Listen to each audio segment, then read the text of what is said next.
আলু ভর্তা করে ভালো দেখছেন, যদি খাই সেটা নিব, কিন্তু আমার মনে হয় এটা দিয়ে খাওয়া হয়ে গেছে। আজকে বাহিরে হচ্ছে এমন স্যাঁতস্যাঁতে ওয়েদার, বৃষ্টি হয়েছে, এই যে নিচে দেখাই যাচ্ছে।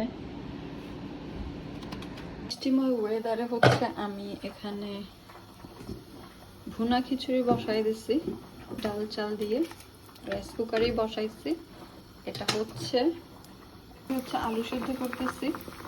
আলু সিদ্ধর পাশাপাশি আমি মরিচ ভেজে নিচ্ছি, ঝাল ঝাল মরিচ ভর্তা, আলু ভর্তা, সাথে থাকবে ডিম ভাজা। ডিম ভাজার জন্য পেঁয়াজ কেটেছি। আর এটা হচ্ছে আলু ভর্তার জন্য, আর পেঁয়াজ মরিচের ভর্তা দুইটা বানাবো। আলু ভর্তা একটু দিব, আর পেঁয়াজ মরিচ আমি শুধু পছন্দ করি, আমার জামাই এত পছন্দ করে না, তার জন্য প্রিপারেশন নিয়ে নিচ্ছি। আর সাথে আছে এই বোয়াল মাছের ভুনা, কারণ ভুনা খিচুড়ি হঠাৎ করে প্ল্যান হয়েছে, বৃষ্টি হচ্ছে, তাই আমার হাজব্যান্ড চিন্তা করলো আলু ভর্তা ডিম ভাজি করে, আর যেহেতু মাছটা ভুনা আছে তাই মাছটা দিয়েও খেয়ে ফেলবো। দুইটা রেখেছি, এগুলা দিয়ে হচ্ছে আজকে আমি আমার লাঞ্চের অ্যারেঞ্জ করতেছি, বাকিটা রেডি করছি। আমার ভুনা খিচুড়ি হতে হতে, আলু সিদ্ধ হতে হতে আমি ডিমটা হচ্ছে মাখিয়ে রাখি। পেঁয়াজ দিয়েছি, কাঁচা মরিচ, ধনে পাতা, দুইটাতে হয়ে যাবে, দিয়ে হয়ে যাবে, কারণ মাছ ভুনা আছে, ভর্তা, আর বাচ্চাদের জন্য চিকেন রান্না করেছিলাম, সেটা আছে, যেটা আমরা খাবো না। এই যে আমার ভুনা খিচুড়ি প্রায় রেডি। উপর দিয়ে হচ্ছে যে একটু ঘি দিয়ে দিছি, তাহলে গ্রানটা খুব ভালো হয়। এটাকে আরেকটু ঢেকে রেখে দিব, তাহলে আমার রান্না ডান হয়ে গেছে। আমি ভর্তাটা বানায় ফেলি। আলুও সেদ্ধ হয়ে গেছে, দেখেন কেমন, জাস্ট 2-3 মিনিট লাগে আলু সেদ্ধ হইতে। আলু ভর্তা আমি ঝাল বেশি খাই, মরিচ বেশি দিচ্ছি, আর ভর্তা কিন্তু ঝাল ঝালি মজা। সরষের তেল দিয়ে সুন্দর করে মরিচ পেঁয়াজ মাখাবো।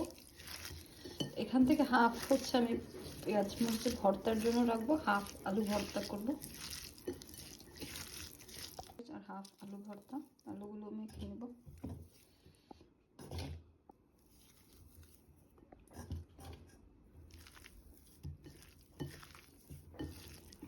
ঠান্ডার মধ্যে আমার গরম গরম আলু ভর্তা আর কয়েক পদের ভর্তা দিয়ে ভুনা খিচুড়ি খেতে কিন্তু দারুণই লাগে। আলুটা কেমন আঠালো দেখছেন। ভর্তা করা ডান। আলু ভর্তা, কালো জিরা ভর্তা, আর যে ডিম ভাজা দিয়ে ভুনা খিচুড়ি, এটা ভাজবো এখন, গরম গরম ভেজে গরম গরম খাবো। ভুনা খিচুড়ি গরম গরম, সাথে ডিম ভাজা, সাথে হচ্ছে যে পেঁয়াজ মরিচের ভর্তা। এটা ছাড়া কিন্তু ভুনা খিচুড়ি অসম্পূর্ণ, বেশি করে নিয়ে নিচ্ছি। এখন নেব আলু ভর্তা,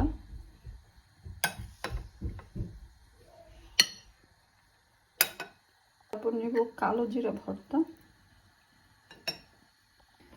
তারপর লেবু, অবশ্যই একটু শসা কেটে নিয়েছি। এই তো পারফেক্ট একটা প্লেট। বৃষ্টির দিনে মাছ ভুনা আছে, যদি খাই সেটা নিব, কিন্তু আমার মনে হয় এটা দিয়ে খাওয়া হয়ে গেছে।